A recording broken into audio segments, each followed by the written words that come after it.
If you want to install Dynamic Island on your Samsung Galaxy S25 Ultra, first of all, open up your Play Store. After that, press Search.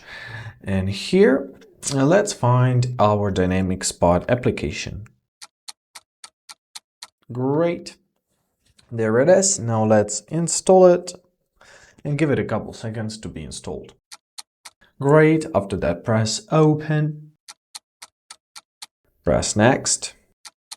So now we have to select apps which can activate the pop-up, allow the notification access, and draw on screen. So let's do this.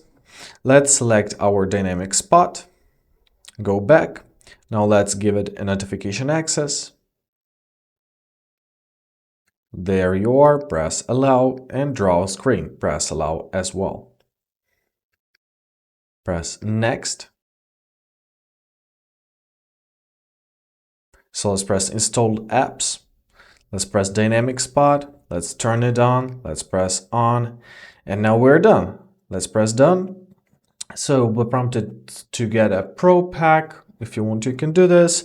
However, I'll skip for now.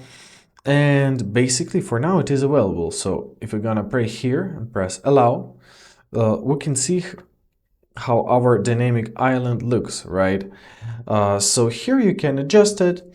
You can set up notification and apps which can activate the pop-up, system event, screen off, sensitive content, position of it, appearance of it, general settings. So explore them, and now you have your new cool dynamic island. And basically that's it. I hope this video is helpful. Thank you so much for watching. Have a great day, and please consider subscribing to our channel.